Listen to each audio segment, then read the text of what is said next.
Google has packed a lot into a relatively young life. Larry Page and Sergey Brin founded Google in September of 1998. Google moved into its headquarters in Mountain View, California, better known as the Googleplex, in 2004.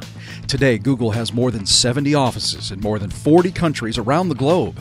The company has grown to more than 40,000 employees worldwide, with a management team that represents some of the most experienced technology professionals in the industry. Google's mission is to organize the world's information and make it universally accessible and useful. It's really the people that make Google the kind of company it is. Google hires people who are smart and determined. They favor ability over experience. Although Googlers share common goals and visions for the company, they hail from all walks of life, speaking dozens of languages to reflect the global audience that Google serves. On March 19, 2014, the Navigating Leadership Advisory Board convened at the Google complex to experience an environment where employment, creativity, and innovation are institutionalized under a paradigm of thinking that Googlers term 10X and moonshot thinking.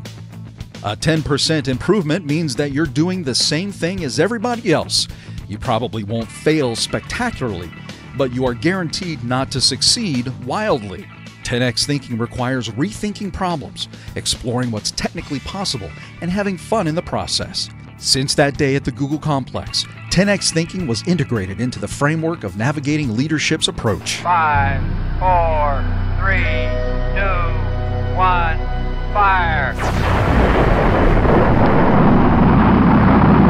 The actual moonshot is wonderful, inspirational, poetic, beautiful, involved great technical challenges, genuine heroism. It brought the world together. But think about the Polynesian islander on the dugout canoe, deciding one day they were going to go that way. No one had ever been that way before. No one even knew if there was anything that way before. It was amazing, and it changed the world. People can set their minds to magical, seemingly impossible ideas, and then through science and technology, bring them to reality. And that then sets other people on fire, that other things that look impossible might be accomplishable. Galileo is such a hero, in thinking big, and what he represents to me is both curiosity and wonder that humanity had, that he had, that pushed him and drove himself to invent and work on the first telescopes that allowed us to see the moon, and here we are. These aviation pioneers were figuring it out as they went. No one really knew how to build an airplane, right? No one knew how to fly an airplane. It was amazing and crazy and wonderful, and they wanted to explore.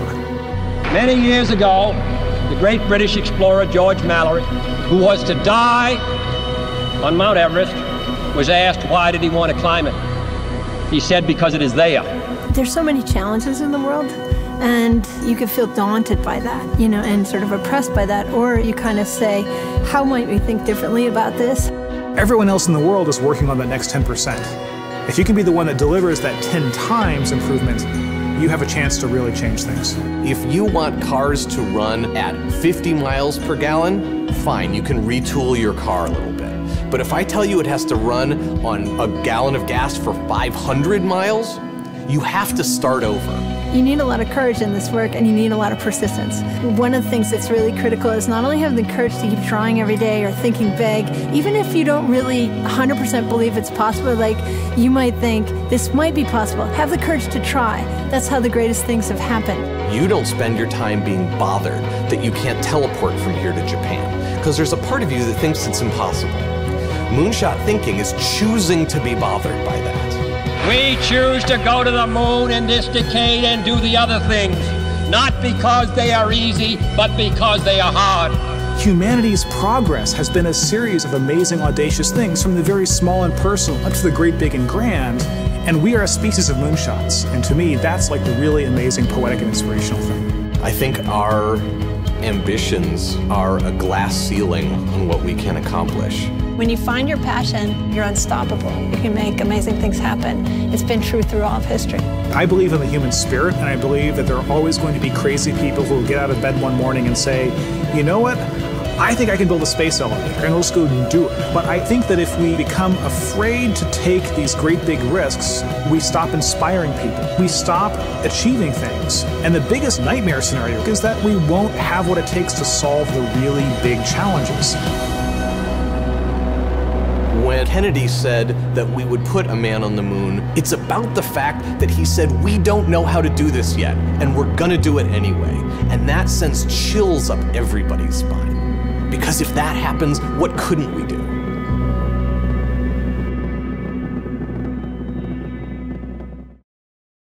Ladies and gentlemen, please welcome James Waterman, Regional Manager, State, Local, and Education, Google for Work.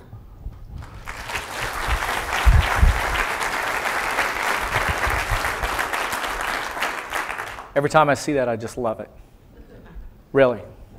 I think I'm about the luckiest dude in the room. I've been in California for about 35 years. I can say dude. Right? Seems fair enough.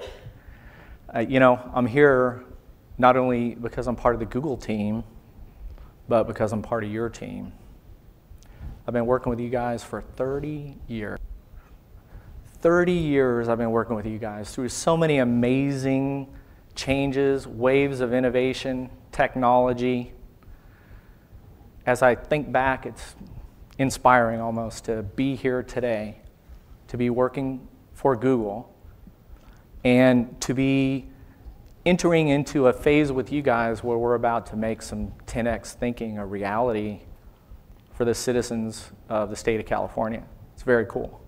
It's very exciting. I started my career as a college student going to Sac State.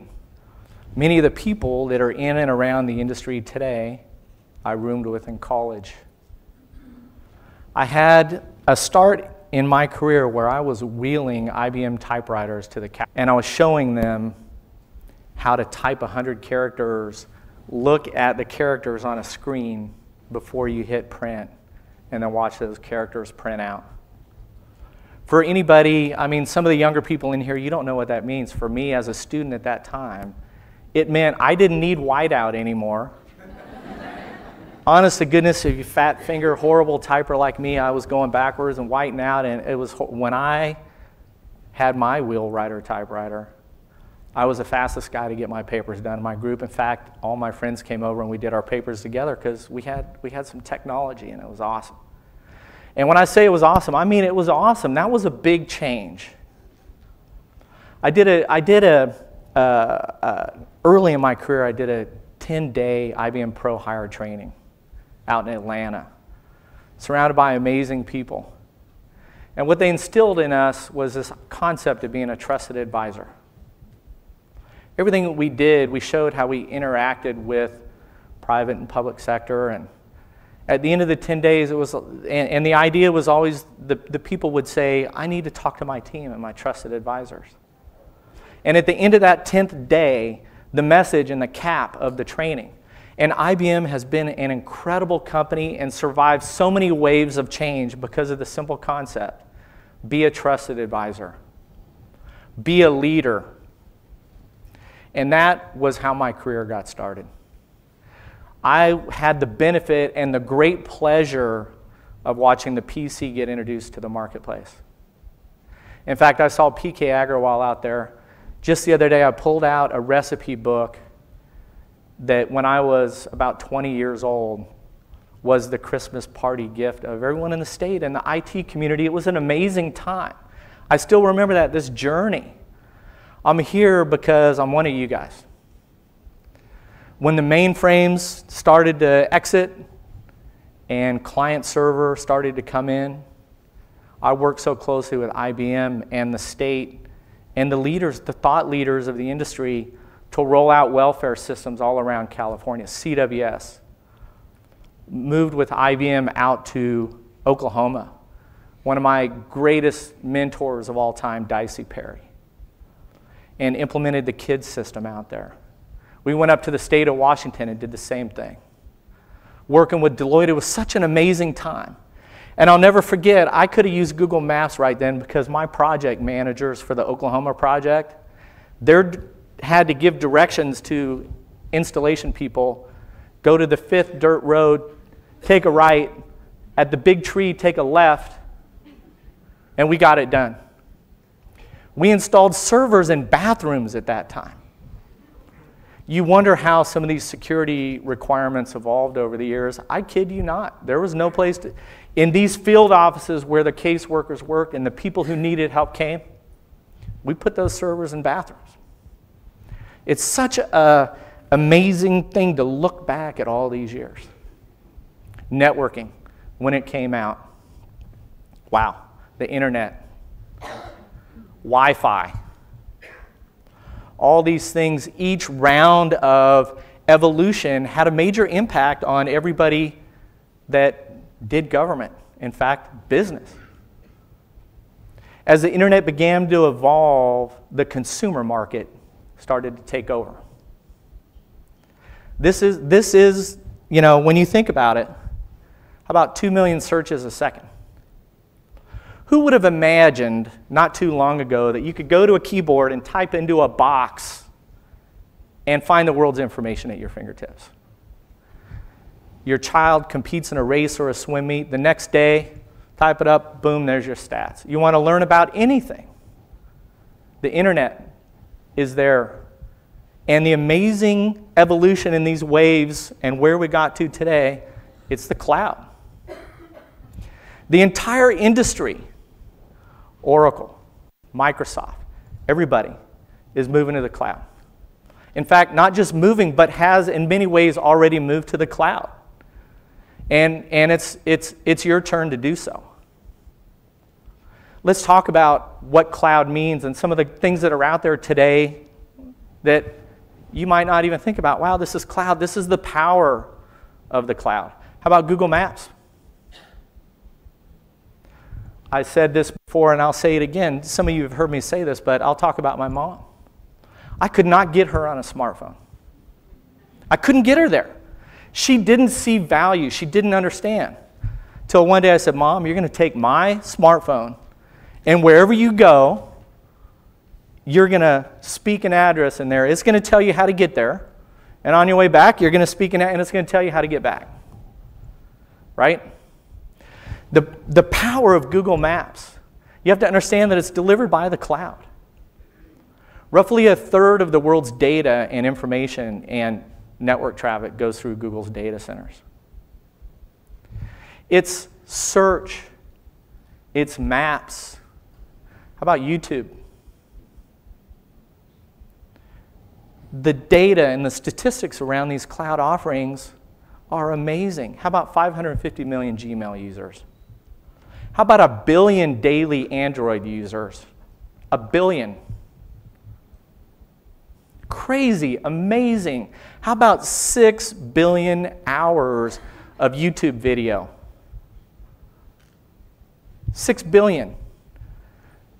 And in the time frame of what, a week, a day? What the cloud represents to you at the state of California is incredible horsepower that's already built and ready to be consumed to serve the business needs and, more importantly, the citizens' needs of the state of California. We have the ability today to take a clean canvas approach to solve business problems. And what I mean by clean canvas is overwhelmingly the IT is done. It's built in these massively scalable and secure data centers. We have the ability to build systems that start with the end user. How about a foster child? We have the ability to start with the foster child and stare back at the processes and the systems that exist in the state today and build a human system around that child or family, to build a human system that touches and spans all federal, state, local government, and nonprofit entities. If you would imagine a wheel where we have a teacher, a court-appointed special advocate, a foster parent, a previous foster parent, a doctor, a previous doctor, we have the ability to build a community around that child or family right now, at scale, across the state of California. We have the ability to give everybody who represents, if you will, a silo of data and allow them to see each other, push a button, talk to each other with the guidance of the IT organization and the governance and due diligence to make sure that they share information in the proper way, in a HIPAA-compliant way, etc. But we have the ability to stand up these systems right now. And I do mean right now. We have had the amazing opportunity to apply this model, this approach, the leveraging of this immediate horsepower across many, many entities. How about veterans? You know, it's hard. What's going on in the world right now is hard. IT's hard. There's so many big projects. There's challenges, etc. How about if we build an environment, we build groups and circles of all the entities that surround this individual who's so deserving of our resources and our support. And we turn on an environment where they can manage all their information, their medical records, their military records, where they can understand all the job opportunities that exist for them. Not just that, how about if they understand how to train and prepare and secure those job opportunities? When you think about 40 million Maps users in California every day, pretty much, what if we could stand up this environment next week? What if we could delight and serve these veterans by lighting up a system that serves their needs in this digital world? We can do that. Let's talk about FEMA and Homeland Security. I've had the great fortune of meeting with members of Obama's staff and speaking and learning from the state of California and local governments, and in fact speaking to many states around the country. We can stand up secure first responder systems in 90 days. We can link law enforcement, National Guard, Coast Guard, state employees, nonprofits. We had another challenge thrown our way the other day.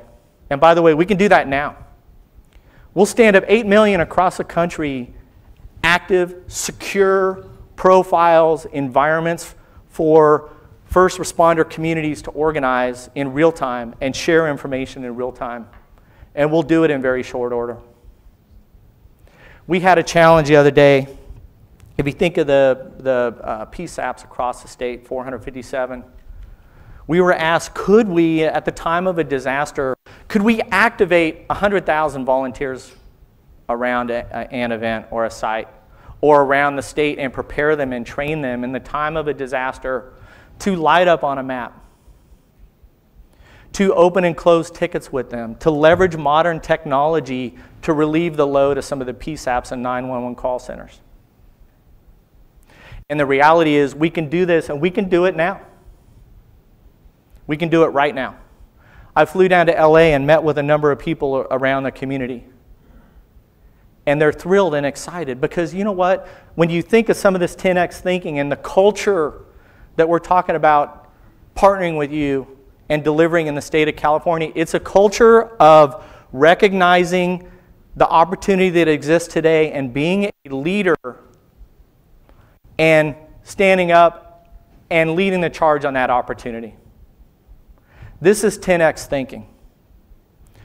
We are here to deliver 10X moonshot delivery of systems with you, with your IT organizations, with your leadership, and do absolutely amazing things. And the reason why we're here to do that with you is because we can. The world has changed in the last really 10 years. Look at Google, Facebook, Twitter, amazing. They're cloud-based. We've worked long and hard to open up procurement vehicles at the state, to allow the state leaders and IT organizations the ability to tap into this horsepower and this capability and deliver these systems right now. At Google, the resources in our organization, you may have heard this, we have this concept of your employees, when we find something we care about that has the potential to change the world, our resources stand up and we have this 20% where we can say, amen, I want to be a part of that. I want to build that. We had a government agency out to our offices last week. Those amazing things I've ever seen happened to me. And we don't need to go into details of this right now, but last night I got an email saying, James, this concept, this vision that you share with the state of California, here you go. And I looked at it and I went, wow, a lot of this stuff is done. It's done. And this is an opportunity for the state of California to move forward in a manner that will be 10x. It will be delivering moonshot, significant advancements of our ability to serve the citizens and the people and the organizations and the businesses of this state. We share a vision with you guys to lead the country in this manner. We want to lead the country with you, the state of California, and do some amazing things. And I can't tell you how thrilled I am to have an opportunity to share a stage with so many passionate leaders. You know, I've worked with you guys for 30 years. I know how passionate you are. I've been involved with you. I know how hard social services are. I know how important it is to these kids and families. And I know you. I know how passionate you are. We have an opportunity. We really have an opportunity here. And it's the creative leaders who will not let anything stop them from getting this done that is going to allow you in very short order to deliver magnificent results, and I do mean magnificent. And I'm thrilled to have an opportunity to do that with you guys. Thank you all very much.